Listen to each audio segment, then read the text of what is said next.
rolling this evening with a big up to Cornwall College on becoming the first DaCosta Cup team to win the ISA Champions Cup, formerly the Flow Super Cup.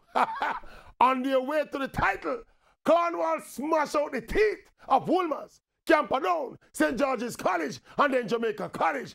All big-time Manning Cup contenders. And look, people talk about coaching and coaches in Jamaica every day, but we hardly ever hear the name Dr. Dean Weatherly being mentioned. But just looking at this Cornwall College team, it's not a star-studded or a super team with standout individual players like the 2016 team with Peter Lee Vassell and Jordan Fletcher.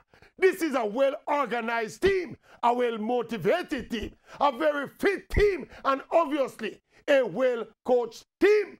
Defensively sound, midfielders complementing each other with an effective striker leading the line, good intelligent passing, movements and interchanging. When Barrett are achieving with this still unbeaten Cornwall College team is a bigger coaching achievement than what some other coaches achieve at some other schools.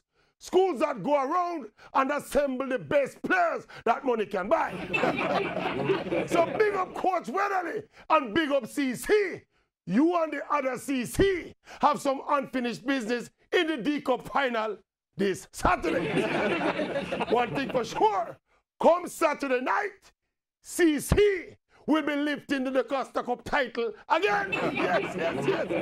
CC will lift the trophy again. Yes, yes, yes. Yeah, I mean, CC are going to win. Yo, maybe it's a CC. Maybe it's a